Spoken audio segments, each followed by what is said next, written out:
Not just bagpipes, you told me. Oh gosh, not just bagpipes, no. Not just bagpipes from Walter Scott. So you have, very famous, perhaps the most famous book that started all this off was a book by Irvin Welsh called Trainspotting, which was seen as a local book. When I read that, it was about events that I'd seen growing up in Scotland. And this came through, there was a whole series of writers, Alistair Gray, A.L. Kennedy, Janice Galloway, I could go on. And then there's a series of artists and music groups sort of setting up. There's a record label called Chemical Underground, which is kind of a local label in Scotland. And the big difference in Scotland is you don't need to sell 1 million copies of anything to get to number one, right? It's a lot smaller place. So groups like Frightened Rabbit, Arab Strap, Bell and Sebastian, probably the most famous of this. They're on the Heartland Jukebox, actually. I'll leave them on there now. One of the most famous of these local bands. Began to sort of help and support each other, and so I think you really had this sort of idea of sort of cultural flowering of independent Scotland, and so it's a soundtrack. Euan, you know a great deal about many things. And it's always a pleasure to have you on Live from the Heartland. Oh, you're welcome. Thank you for inviting me. Or just to see you and your family eating in here. Thank you. That too. You'll be back as the politics across the sea heats up, right? Sure, thanks. That'd be great. Okay, let's have a big round of applause for Euan Hague, and we're going to take a short musical break. We're going to listen to Frightened Rabbit with a little of this Scottish modern music. We'll be right back, so stay tuned here on the left end of your dial, 88.7 WLUW, Chicago Sound Alliance. Okay.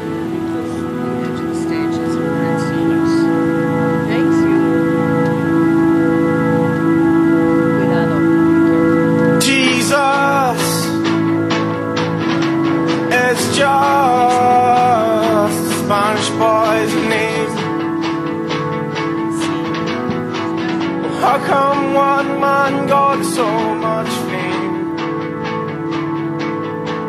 And to any me, it's pointless to anybody that doesn't have faith. Give me the cloth and I'll wipe my face. When it's all gone, something horribly wrong, and it's not more than a talk. It's the nature's hard enough for me, and my blood stops. Someone else will know. And we are back on the corner of Lungton Glenwood on Live from the Heartland, where we are every Saturday morning from 9 to 10 talking with interesting folks doing good work in the world and in our hood. And I want to say, just for all of you meat eaters out there, the organic pork chop special is back. Yay. Yes, indeed. And it's so special, I don't get to eat it. We went it even further. We have organic pork bacon now. So if you're getting tired of the turkey bacon or the veggie sausage, we got the pork. Speaking of organic, the Glenwood Winter Market continues this Sunday, March 11th. It's happens over at the Glenwood, our neighbors right down the street at 6962 North Glenwood, and it goes from 9 a.m. to 2 p.m. And more organic stuff. We got Albert Leslie Cochran, who was a cross-dressing, often homeless man who embodied the city's Keep Austin Weird spirit, has passed away. He was a perennial candidate for mayor of Austin, Texas. And Bill Page, who's been on the show, he let me know after I sent him this article in the New York Times. He said, I can't believe how much press this guy got today after he died. Tom Clark, our local newsman and the longtime creator and the founder and operator of El Jefe, of the Community Media Workshop, which is about to celebrate their Studs Terkel awards, and is it his 100th birthday right now? This is the centennial year of our master interviewer, author, political activist, organizer, Studs Terkel. So it means May 16th, 1912. My brother's birthday. So it was 16 years ago that we sang happy birthday to him when he was here. Exactly. On his birthday. And we are trying to find the audio version of that. We have printed versions of the interview we did with Studs Terkel. I also have a thing he recorded for Peggy Terry that he wasn't here for, but I am desperately searching the Michael James Heartland Rising Up Angry Join archives for this tape or mini disc or CD, whatever it's on. Michael's got a big office in the back. He hasn't big archives. He hasn't gotten to the walls yet. We're actually pulling out some archival tape of an interview we did in 1999 in Stud's living room for our benefit this Wednesday. March 14th, we'll be honoring 3 more journalists for their Herculean-like efforts in covering Chicago communities.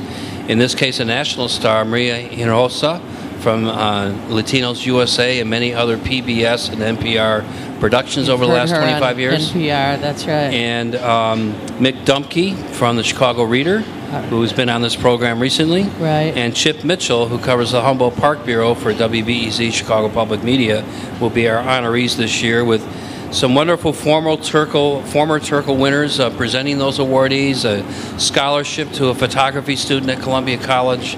We're planning on having a great time Wednesday evening at Columbia's Film Roll Cinema, and people can find out more at communitymediaworkshop.org. Tom, congratulations. Thank you. You do good work. 23 years. 23 years. Listen. Pretty amazing. Before we bring up Elizabeth, who's from Stand Up Chicago, let's cover a little bit about this week's headlines. Specifically, we could have had a G8.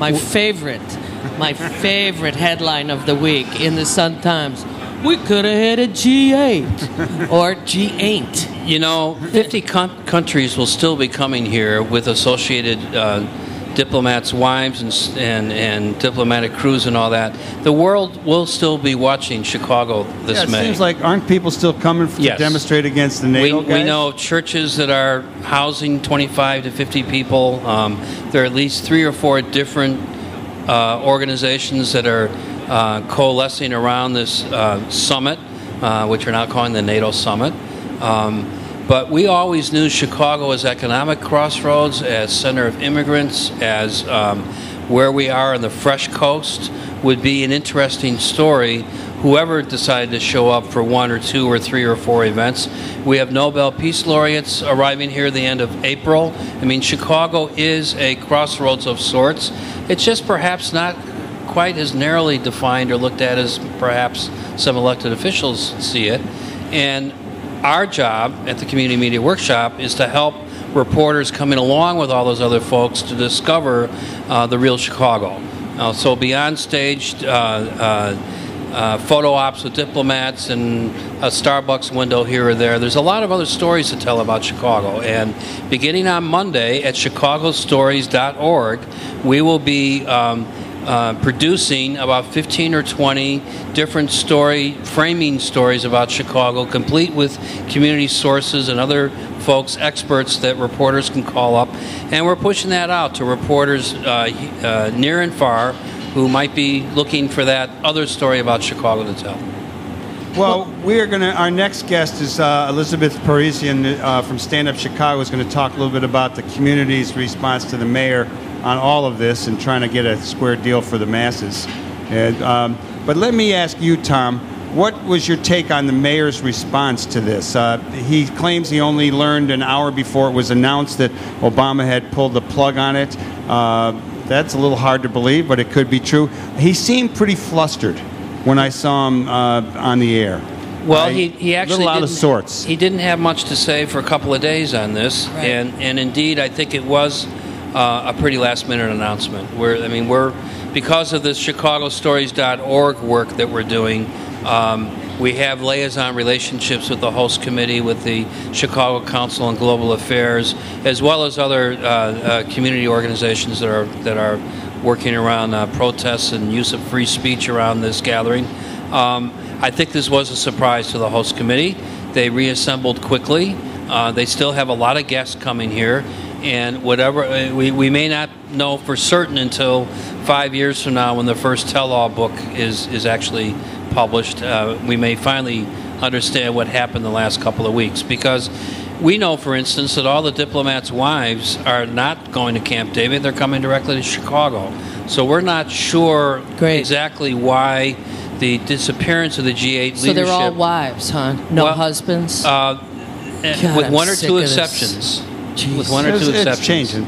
It is changing. So I think faith, that dear. the museums that have We'll been set feed the aside for wives. galas are still doing galas.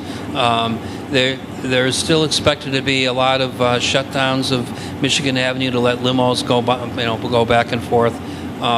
And we still don't know what the Secret Service is going to do in terms of the secure zone, which affects where people will be able to assemble, march, and otherwise address their grievances to not in their world leaders. boats. Not in their boats Probably on not in Burnham their boats, Harbor. right. Not in their canoes on the Chicago River either. But I think this is going to be indeed a stand-up, Occupy the World Takes Notice kind of Chicago this spring. Tom, do you have one more news event, local or global, that you want to share with us, make a comment on?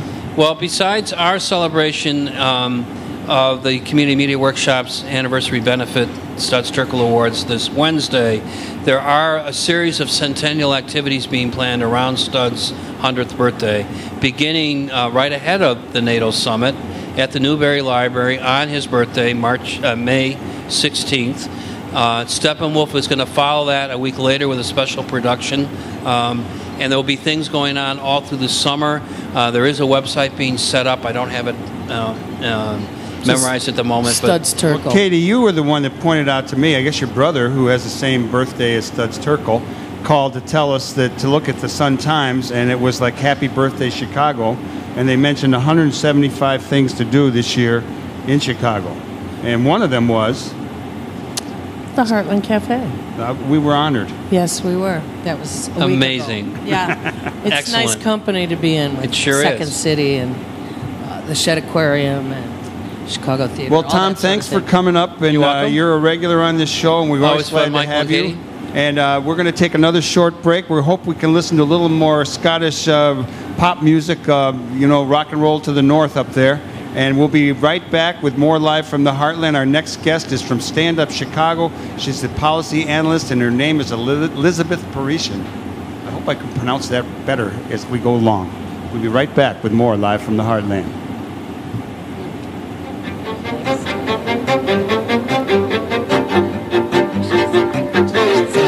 Oh, yeah, we'll do that.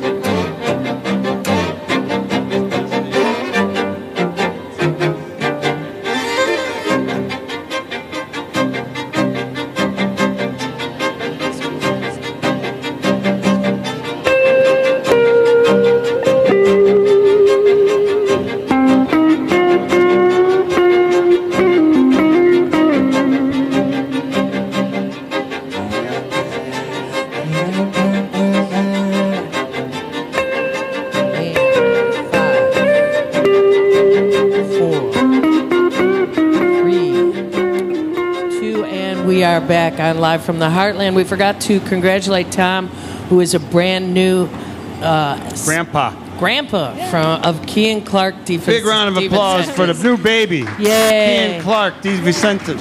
Congratulations, Susan and husband, and hope all are doing well.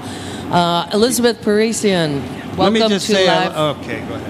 I was From- going to say, I really like that last music. We should use it more Yeah, I often. like that music too.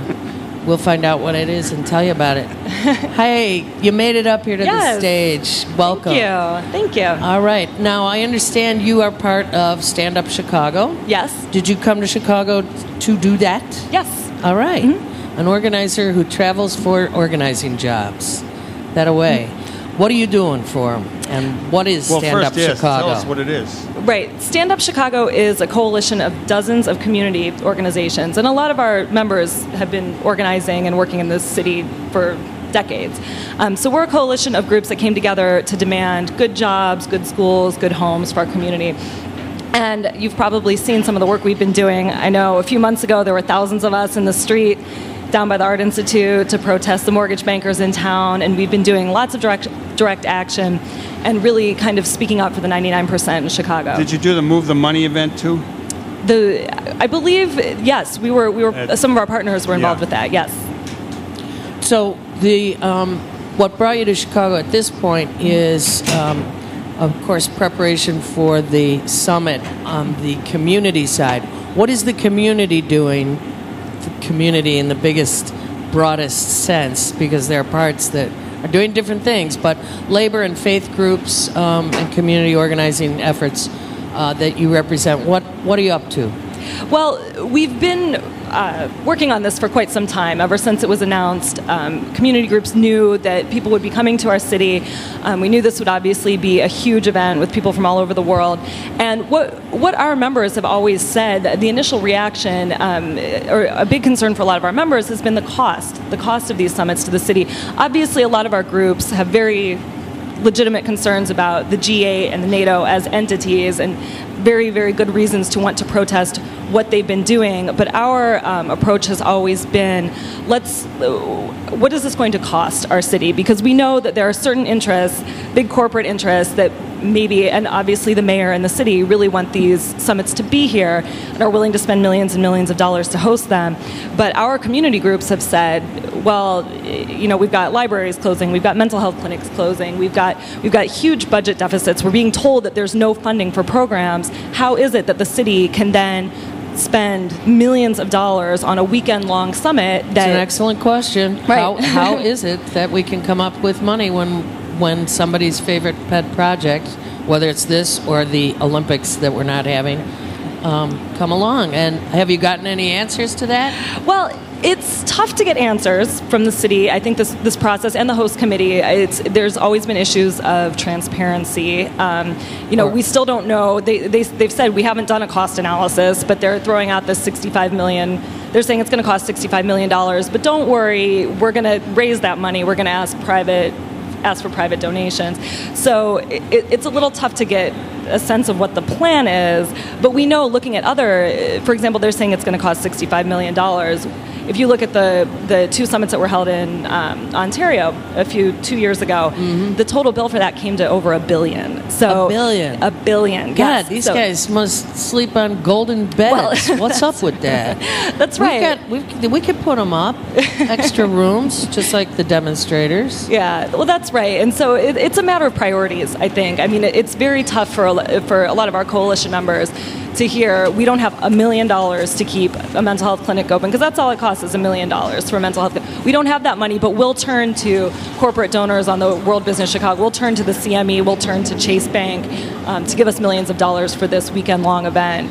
And by the way, this week there were dozens of sites that were occupied by picket lines in front of closing health clinics and closing mental health facilities, which is an incredibly serious issue, and it doesn't take much to keep these programs going comparatively. Comparatively, that's right. I think if any of us were at I was at the sit-in that STOP did, the group STOP.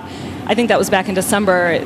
They occupied the mayor's office, and it was very moving, because we had incredibly moving clients of these mental health facilities saying, "I will die if my clinic closes." And when you learn that it only costs $1 million, I mean, we've got the CEO of the Chicago Mercantile Exchange. He made $7 million last year.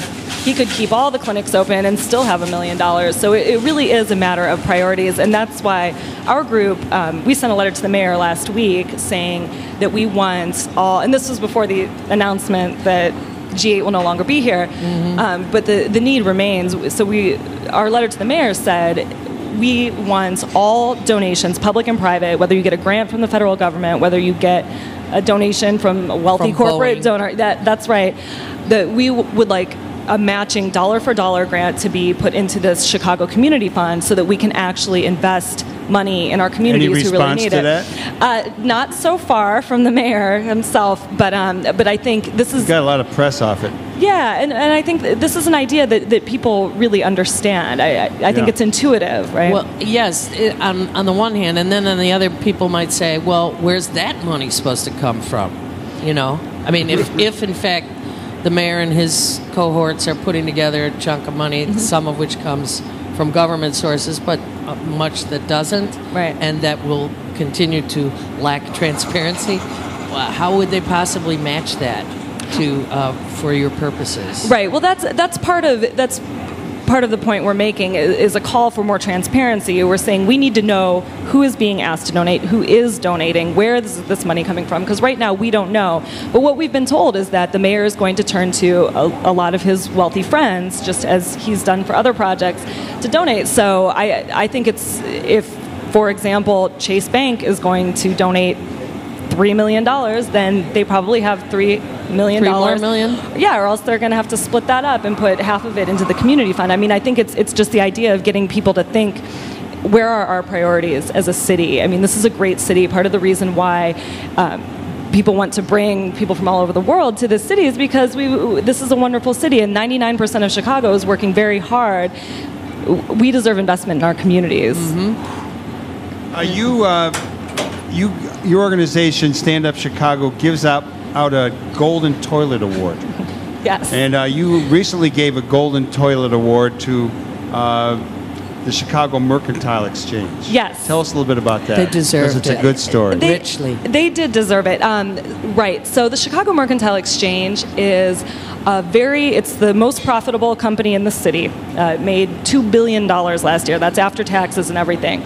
And this is the same company that just in the fall was making empty threats to leave the state in order to extract a huge tax break from the state. Yeah, like what? They're going to go to Branson, Missouri? That's right. I mean, I think everyone could see through this, that you're not going to get a bunch of traders to move to, as you're saying, some place other than Chicago. Right. So they were awarded, now they're getting at least $77 million from the state every year as part of this tax break.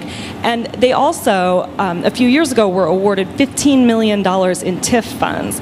And I think most people... For the blighted communities that they represent. That's right, for the very blighted, Chicago Mercantile Exchange building. Well, and they got the TIF to renovate their, to build a gym for their employees, a fancy cafeteria, and to renovate their bathrooms. Oh, please. Right. So, and it's obviously, if you're a community group and you've been working hard to